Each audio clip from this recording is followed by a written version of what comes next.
been getting a lot of questions about this mixing in stereo and Atmos.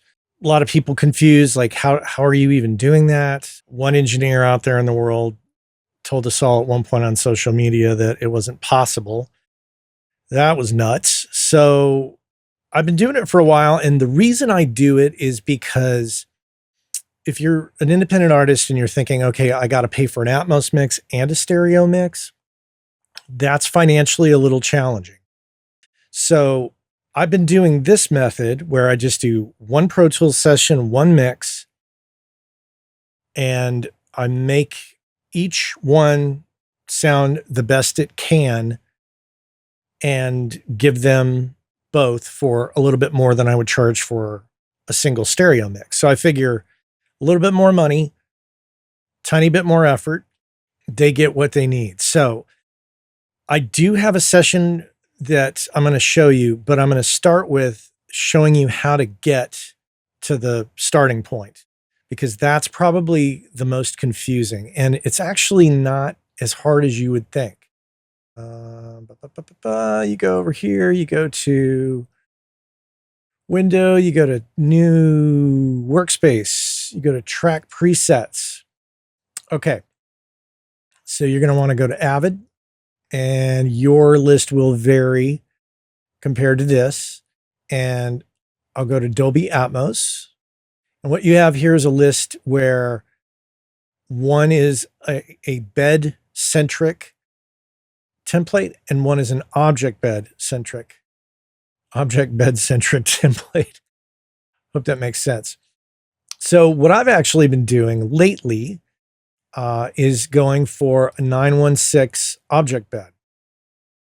And I just drag that into here. And there it is. So let's get cracking on this. Let's get this organized in a way that makes sense. Okay. First off, here's our 916 setup as an object bed. You've got one routing folder that has 916 as the input. So everything that I want to send into this will go to the 916 in, and then it will be distributed across all of these object outputs and go to their corresponding object. And for clarity's sake, I'm using the internal renderer. And you're going to notice something right off the bat. You're going to say, hey, Matt, look, that says 714. That's right. I'm creating a 916 ADM file, but I'm monitoring it in a 714 environment. And you might ask, well, does that even work? Yes, it works. And basically, since Atmos is scalable, I get to hear what a 916 setup is going to sound like on a 714 presentation.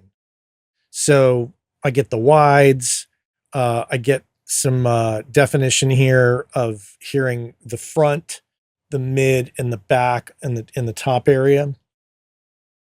I could do a 914, but I'm just lazy and I'm just going off of this basic template.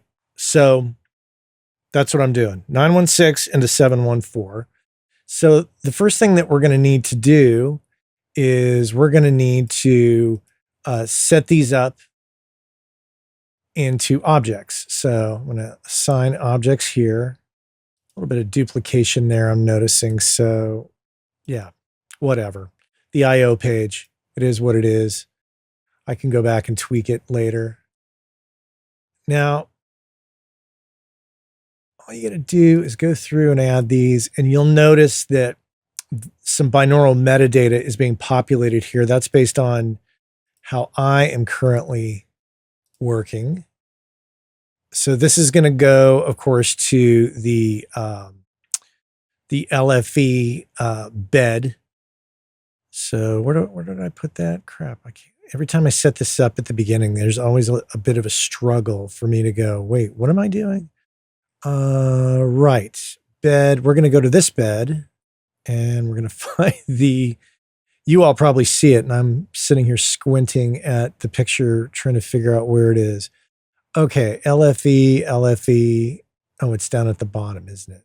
Okay, bed LFE. Okay, there we go. What do we got next? 20, 21, 22, 23. And excuse my lack of high production value here and well-crafted presentation. I'm just doing this off the cuff so that you could see what I'm doing. And this is more like if you were sitting in the room and I was explaining it to you. Okay, so we've got all of our objects, and you could see here in the panning window where those objects are panned. One of the reasons I did this is because the left wide and the right wide, when I pan stuff there, it's obviously I have a 714 setup, so I don't have wide speakers, but I swear when I pan stuff there, it sounds like there's speakers there. And if I can fine tune my mix to make it even more defined like that in this 916 adapted to 714 environment, so be it. I'm going to do that. Okay, so we've got that set up, and one of the ways that you can double check that that is working as you would expect is I'm just going to create a pink noise aux track here. We'll put that over here. Here, we'll even make it pink, just so we know what's going on.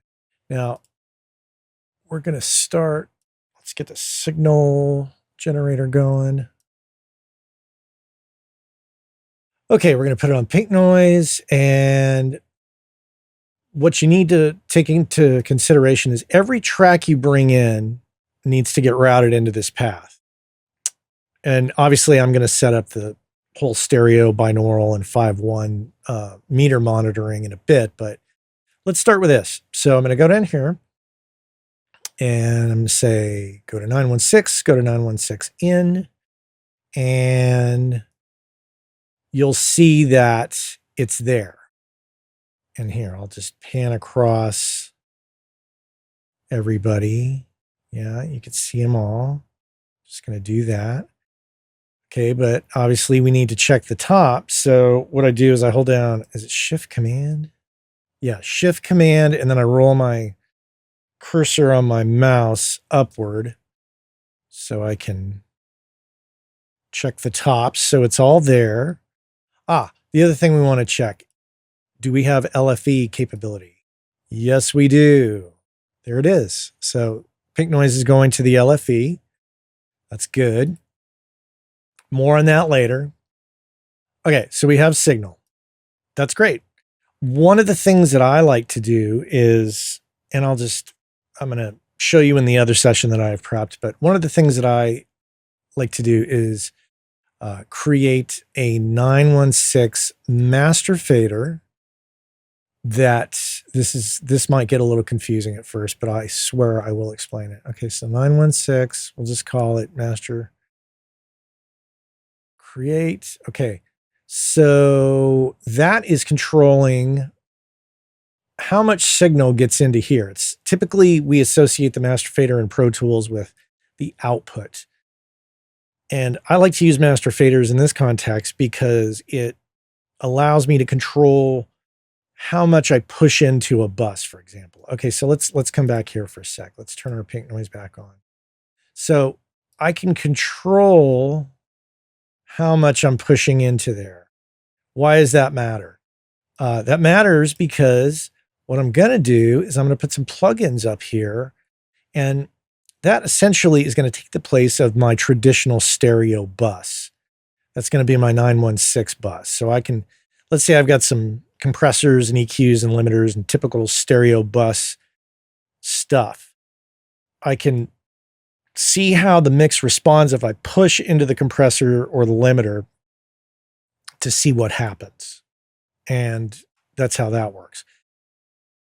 I'm not going to do that right this second. I'm not going to show you all the plugins that I put on there because what I'm more interested in doing right now is making sure you understand how the routing is and how I'm coming up with this concept. Okay, so we have our Atmos thing happening, right? We've got, pink noise going to all the things. We can route it. up to the top if we want. That's right. Okay. Great.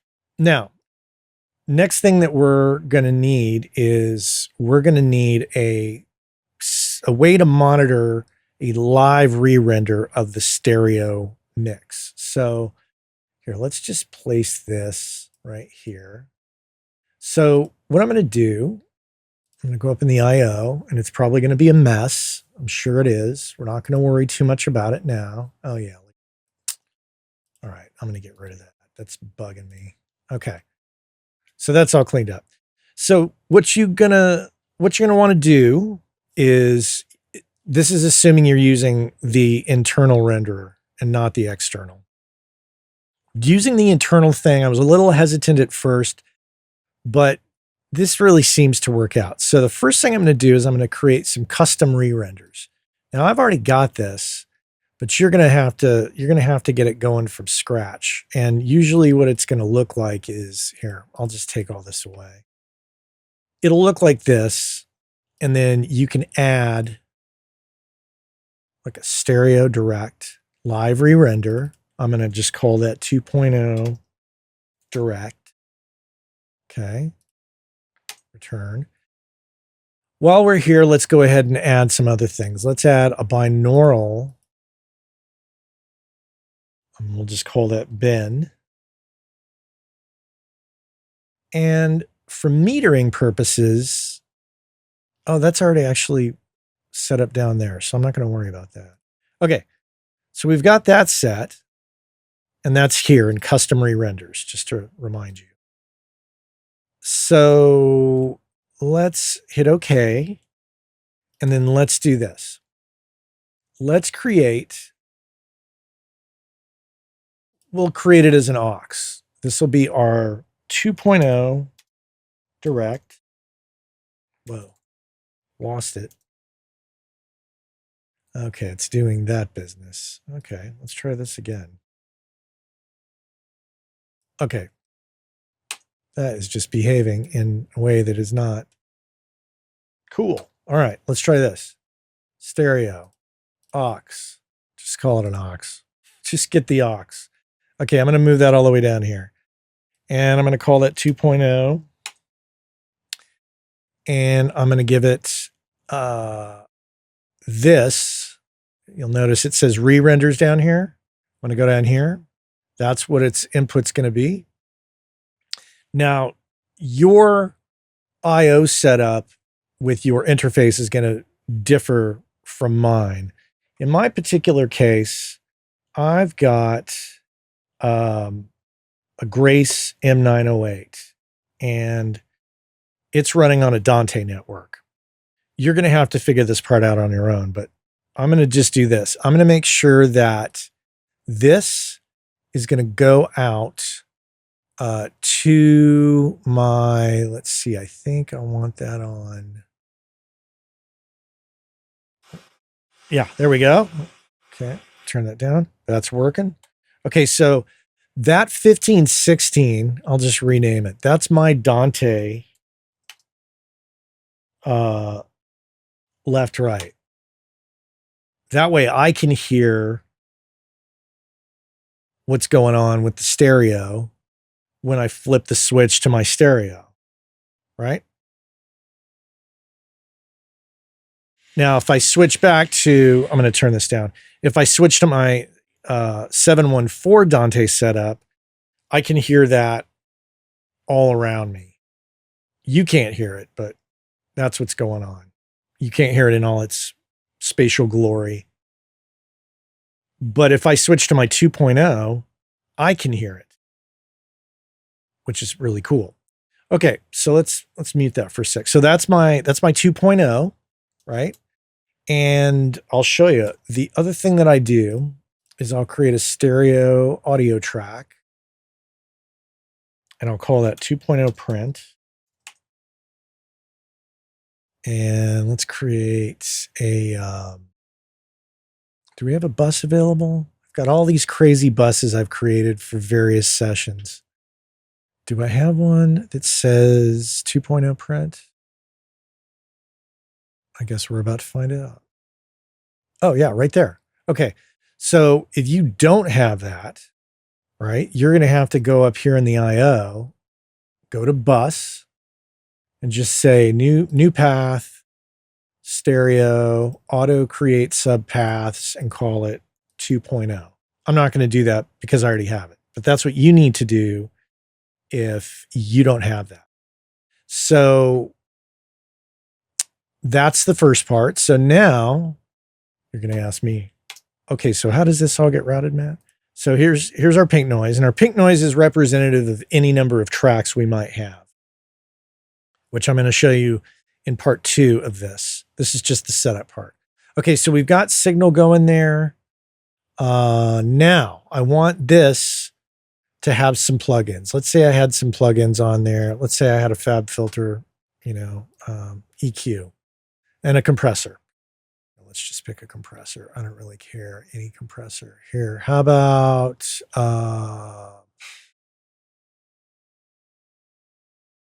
no, look, I'm getting picky. Oh crap. Okay. This is too much. Okay, here. We'll just put that. We'll just put the Digi or Avid compressor. Okay, so I've got that, and I want that just to be my monitoring path. But I also want to have the ability to commit that. So what I can do here is I can go up here and I can search for my 2.0 print. And I'm going to create a post fader send to here.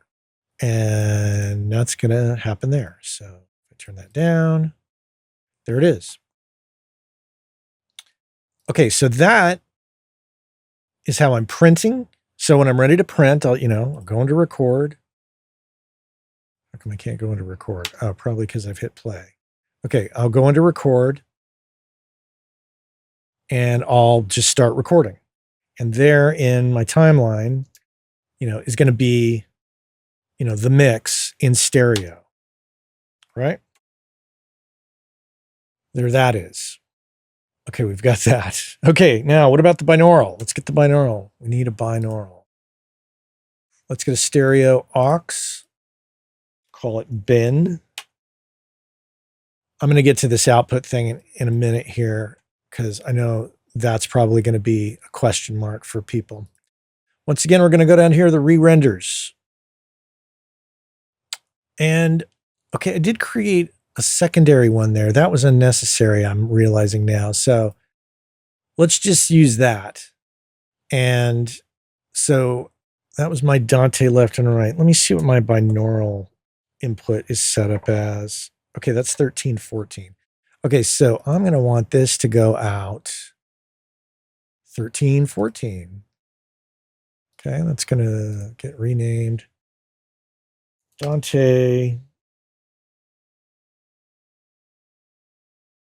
We'll just name it Dante bin. How about that? So there's my Dante left, right. I'll just call it Dante 2.0. Just to keep some consistency. Okay, and there's my Dante bin. What does that mean? That means that I'm listening to my 714 and I say, hey, what does it sound like in binaural? I'll pull out my trusty Odyssey headphones here, put those on, and then I will click binaural and then hit the grace so that now it's on headphones and I can listen in binaural. Simultaneously, I can also switch between the 2.0 on my grace and the binaural switch here, and it will go between the binaural and the 2.0 based on the switching. Hope that makes sense. Okay, got our binaural, we got our 2.0. What else do we need? We need some loudness monitoring. We need to figure out in real time without having to do any kind of post evaluation on the level. I mean, we could, but let's do this. Let's go into here. Let's go into IO and let's do this loudness re-render. It's 5.1. Now I think, let's just be sure about this. I think I actually have to 5.1 loudness. So for those of you wondering, the there's, when you send out an ADM file, you want to send it out as -18 with no louder than a -1 true peak level. But pardon me, how do you figure that out? There's a couple different ways, but I'm going to show you this way that allows you to check it out in real time. And the loudness, believe it or not, in all these things, that to the best of my knowledge, is derived from a 5.1 down mix of the whole mix. So regardless of 916, 714, it dumps it down to 5.1 to get your loudness. So let's do that. Okay, so what do we got to do here? We got to get a 5.1 aux track. We're going to call that 5.1 loud. Okay, there that is. Let's move that over here. And its input is going to be loudness 5.1. Maybe I created something I didn't need to, but whatever. Okay, so you'll notice, let me move here. Let's move our pink noise track here. So there you'll see it's moving around there, or, here. And if I send some LFE, there you go, there's some LFE. So that's all working. That routing is working. So let's not turn it off. Okay. So we've got some signal there. We've got it going. We got a live re-render happening with the loudness. I created a dead end bus. This goes nowhere. And I think I might have that for dead end LCR. There we go. Dead end stereo. Yeah. So that's for the 2.0 print, because I'm not actually monitoring that out of the print track. I'm monitoring it out of the bus right here. That's how I like to do it. You may want to do it differently. Okay. So we've got 916, whole bus system happening there. We've got, and we got signal going to it. We've got a 2.0 monitoring system to where we can monitor a direct 2.0 down mix of our Atmos mix. We've also got a binaural setup, and we've got a 5.1 loudness thing. Oh, right. I forgot this part about the loudness thing. Okay, so who makes that? Oh my gosh, I'm in a space. It's here somewhere. I swear it's here. Process, that's it. Okay, decibel 5.1. So a new decibel update is available. We don't have to do that. Okay, one thing that I'm making a mistake on is, and I forgot about this, is you don't want these to be dead ends, because they won't pass audio to where you need them to go. So I actually have a setup to get out to a 5.1 setup. Let's see. Do I have that? Yeah, I do. Okay, that's working. Because if you have the dead end setup where it goes nowhere, your meter's not going to work. So I have the process audio decibel meter here, and you'll see if I can see where my -18 is, which is super cool, and where my true peak is, also very cool. So yeah, don't do the dead end thing. Just go out to something else, whatever you got. So I've got, what do I have? I can go out somewhere else with this. I'll have to figure that out. All right, so that's that. So once you have your meter set up, you're pretty much good to go. You've got, your loudness, your binaural, your 2.0, and your pass through to your 2.0 print. You've got your 916 set up here, your 916 object bed, Now, obviously, everything's going into an object except for the LFV. That's actually going to the bed. And I will say this whole business here with the binaural metadata is a new thing in Pro Tools. So let's hit the pause button on this pink noise because that's driving me nuts. Let's go to the IO page. You can set all that if you go to the Dolby tab, you go to the group, and I've created some of these names here. There might be other stuff there. But I like to use these because that way, as I'm working, and I'll drag the window over here. Let's turn the pink noise on for a second. So you could see that the objects are named.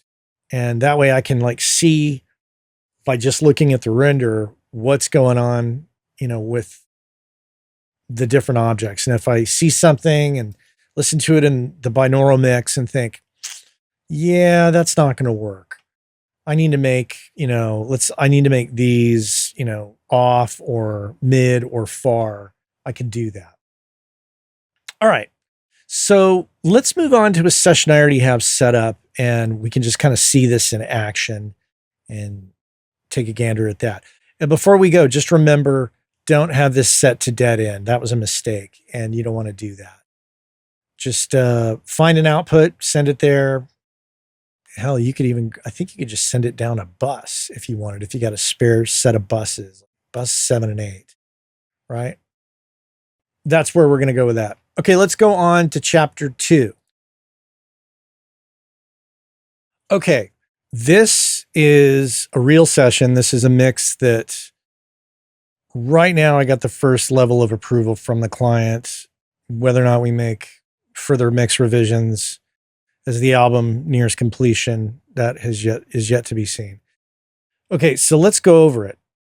I'm going to just open all this stuff up so you can see what's going on. I've taken the liberty to freeze the tracks so we don't have too many plugin related issues here. So let's just look at it here. Basically, all these little blue routing folders are blue routing folders. So clearly bass stem. So I've got 4 bass tracks. They are going to the bass stem, which is the input to this routing folder, bass stem. It's got some plugins on it. They've got some plugins on it. The track is frozen at the moment. Then it is going to the 916 input, as I had discussed in the previous chapter. So the bass is all going over to, we got our 916 master fader that controls the input to what is essentially our 916 bus. Just think of it in terms of a stereo bus. I know that that's where a lot of us come from. We think of stereo bus. How does this relate? How do I do this? So there it is. So all of this stuff, look, I'll just close all this just so you understand and don't get too overwhelmed by all this crap that's here. I'll explain it, but I just don't think it's really too crazy to just consolidate it all down. But basically everything to the left of that fader, of the Master 2 fader, those are my tracks. Those are my reverbs, my buses. All of that business gets routed into this whole setup down here, right? All of that. So let's just recap. So we've got, a bass going into a stereo routing folder. You can see where it's panned in the 916 scheme of things. It's panned right to the front wall, left and right. Kicks the same way. Now the kick is going there on its own. However, although that is interesting, I am seeing something that I'm like, wait a minute, is that how I did it? That's how this works sometimes. You look at stuff and you're like, wait, why did I do it that way? So kick is going to the front, left, and right wall. It is not going into the drum bus. I've got a traditional drum bus here. Here's a regular bus, and here's a parallel compression bus. This is where people get kind of caught up and say that it doesn't work because you can't do these buses into objects. I don't get where they're coming from. So the drums are going to the front wall, left and right in this particular case. I do have the kicks separated out. I don't know why I did that, but I did it, and it works in this particular mix. You will notice my room. These are my room mics. My room mics are not even going to the drum buses. They're going out their own, headed to the 916, and they are going to the rear of the whole mix of all of this. So that's a little different. But everything else, snare, hat, and ride. This is kind of how I group things. This is top and bottom rack, top and bottom floor. Got an overhead left and right and a stereo kit front. That was a AEA R88. I think that's why I put that there. Room going to the rear. Oh, look, you could see the kit front here. It isn't even going to this little routing folder. It's actually going just kind of over to the wides. Obviously, I flipped the left and the right because it wasn't lining up with how everything else was lining up. Okay, then there's a verb. That verb is going into the 916 bus. And look, I called it the verb. And some of you might say, well, what's that big space there? I made it a 906 setup in its routing. So it's just adapting to this. It's just not sending any LFE signal. What am I using for that? Oh, okay. Yeah. This from Reverb Foundry. Does the job. We're not really here to discuss the mix per se, but we're here to talk about the routing. Guitars.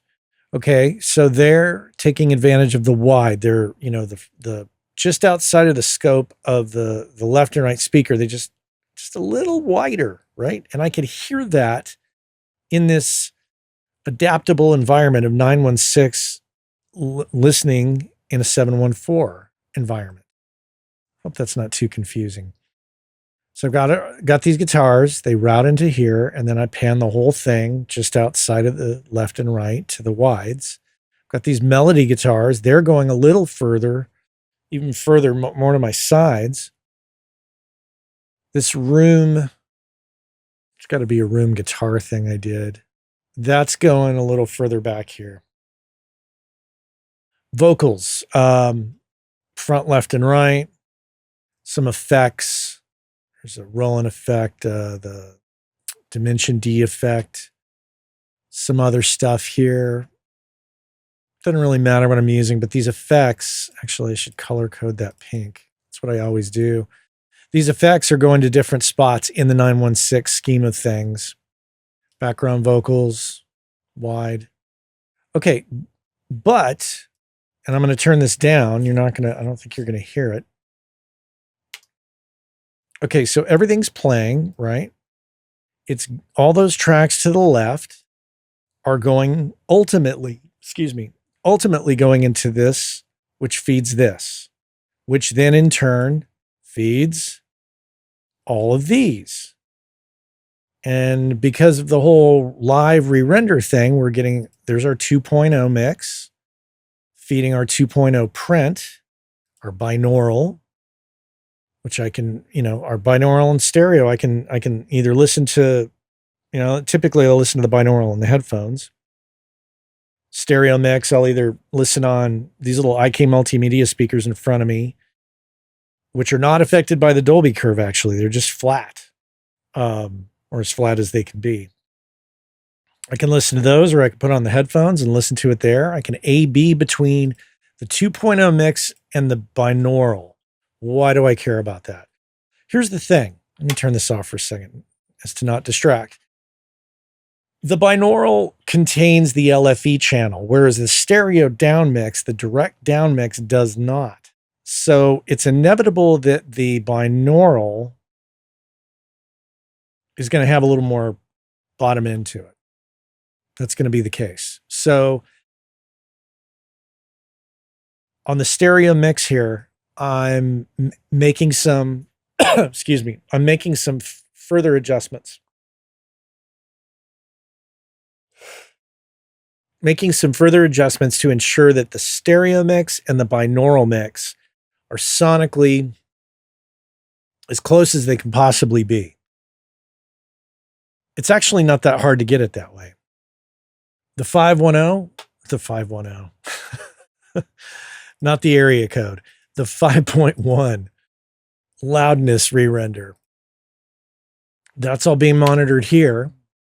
And you can see where I'm at with it. I've got my -18 marked. I'm just below where things should be at. I'm not even getting anywhere near that -1 true peak. So that just gives me that real-time evaluation of that.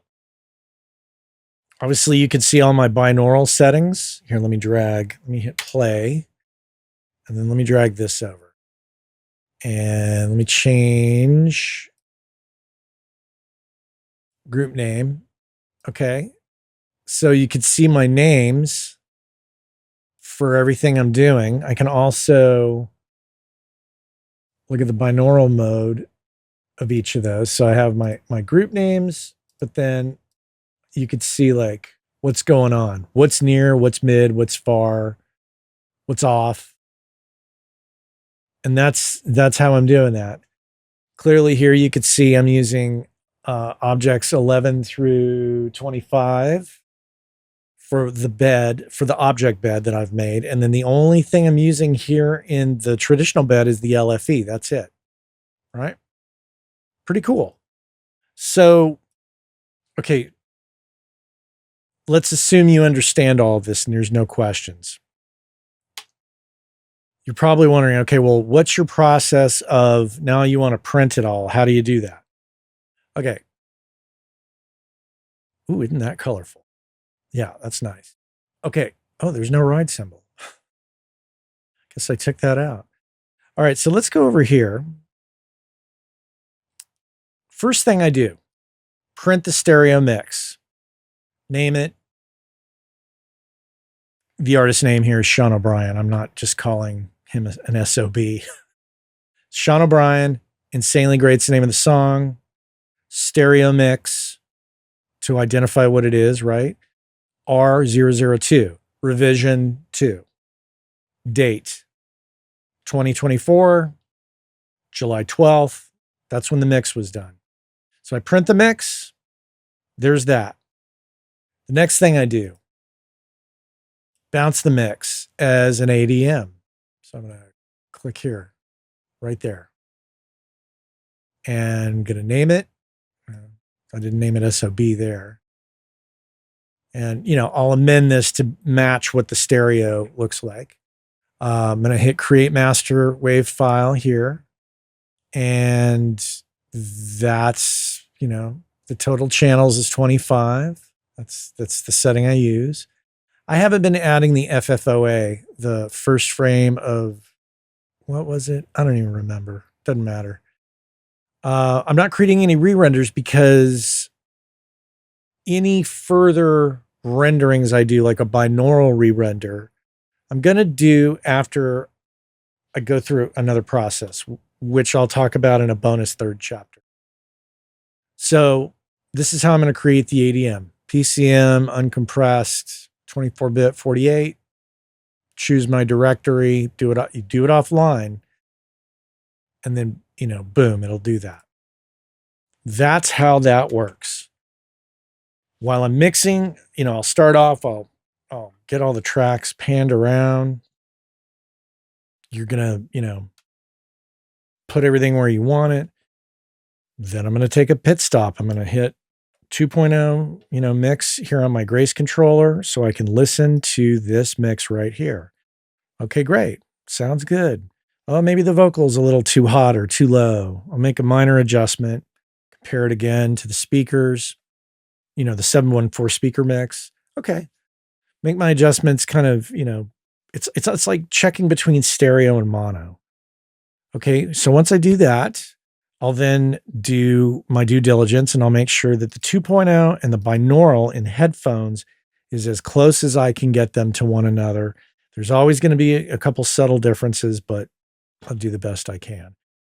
Got some plugins here on the 916 bus, and let me talk about that for a second. I went through a whole period where, and this is kind of an interesting thing. I was putting some processing on the LFE over here. And I started to get some weird things with delay compensation. So I just decided, why don't I just put it all on the 916 bus? So what you're looking at is a multi-mono version of FabFilter. No, we don't want to do that. God forbid we do that. So if I look at the left, there's my left, there's my right, which is identical. So all the other channels except the LFE look the same. The LFE is different. I've got the LFE pre-treated here. What am I doing? 150 hertz before it gets to the LFE. That might be confusing to some of you. I understand. But essentially, all of these tracks are the same except for the LFE. The LFE is treated differently. That's why I'm using a multi-mono version to do that. I know that you might do it differently.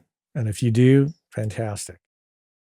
Using a multi-mono version linked of True Iron here. Great plugin. Multi-mono version of a Pultec. Multi-mono version of another Pultec. These are actually all linked, so I'm not treating the LFE any different. If I boost the high end on everything else, because I'm pre-treating the LFE before, it's not like I'm going to get much out of, boosting any high end there in the LFE. So I don't really think it matters. Using a little bit of Gullfoss, very conservative amount here, multi-mono once again. Then I've got a bus compressor, the PSP plugin where they teamed up with Ronald Prent. This is super cool. Enjoying this quite a bit. Everything moves together. Let me move that back. What was that at? Minus 5.9. All of these are linked, right? Try this one out. This one's pretty cool. I do a little thing where I just, give a little API edge to the whole thing in a multi-mono version of this UAD plugin. That's a native plugin. Was using the Waves version of this for a bit, but not my subscription, whatever the support system is for all that ran out. Maybe I had an NFR that expired. I don't remember. So I swapped it out for the UAD version. That's the UAD2 version. I don't even know if I can do that in UADX yet. Multi-mono. And finally, limiter at the end. FabFilter. This is excuse me, I almost misspoke there. That is the 916 version of that. So yeah, got some stuff happening there. This does disappear. Yeah, there we go. There's the top. Okay, a little bit of limiting going on there.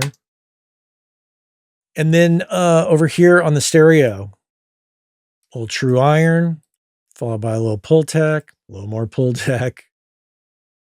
And this limiter, I love this limiter, the Hoffa IQ limiter. And then, I send it as a post-fader send over to this track and I print it. Not doing anything in the binaural because this is just for monitoring. Because ultimately, as I said, I'm going to do another chapter here where I do all this like post work. And I'll explain. So there it is. That's how it works.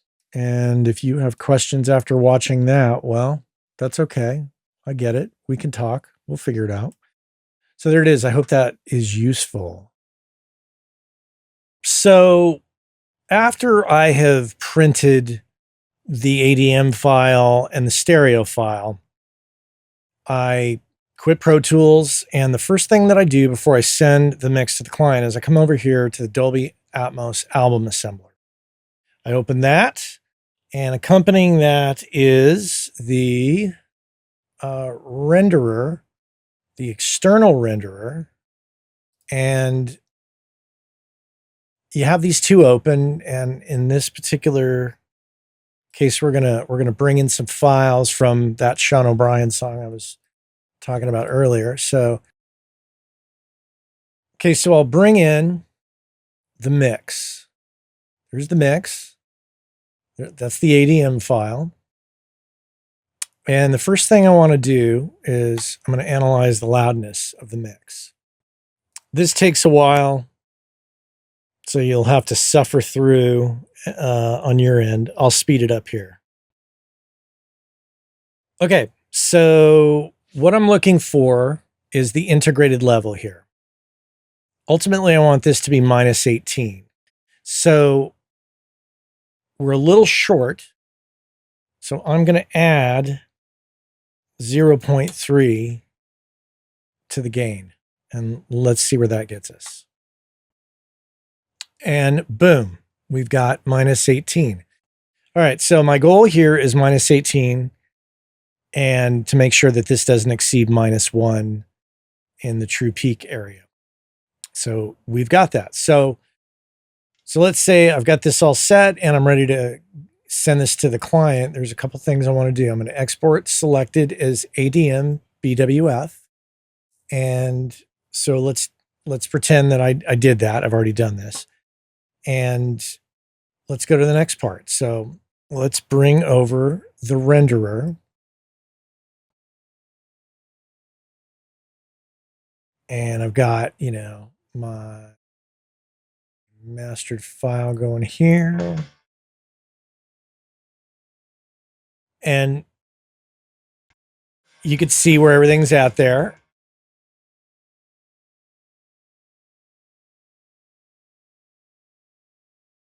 Right? Okay, so we've got that going. But I want to send not only the stereo mix that I printed out of the Pro Tools session, but I want to send an Atmos file for the client to hear, which I'll upload to Samply. And he's going to hear it on headphones. So what I'll do is I'll go here and I will export an MP4. This is going to be for hearing how it's going to sound on Apple Music. So I'll export that. And then next, I'm going to want to go back here to re-renders. And in this particular case, I'm going to export a binaural file. Why didn't I do that in the Pro Tools session? Well, because I knew that the volume was going to get shifted in the Atmos Assembler. So I figured, make the binaural out of this. So then I'll export that. So then when it's all said and done, I'm going to have the original ADM file that I made. I'm going to have the mastered version. That's the version that I moved up to minus 18. I'm going to have a binaural version for the client to hear, which was made out of that binaural export, that re-render that I did in the external renderer. I'll also have the MP4, and then I'll have the stereo. So what do I send to the client? Well, what I send to the client is the stereo and then these three files. And you'll note, just to keep it simple for the client, I label it Apple headphone version, Amazon Tidal headphone version, because the binaural, for those of you that don't know, is essentially what people hear on Amazon and Tidal, and Apple does its own thing. That's why we do the MP4. Don't want to go into that whole discussion. So I'll send those two for the client to hear the Atmos on Samply. When you upload these to Samply, it recognizes the MP4 as an Apple type spatial audio file, and it will make iPhones or iPads respond accordingly, which is cool, or Macs if you're on a Mac and playing on headphones. And then obviously I'll send the stereo. When we're done and the client approves everything, ultimately I will have the stereo file mastered by the mastering engineer that I'm using for the project. I've already mastered this.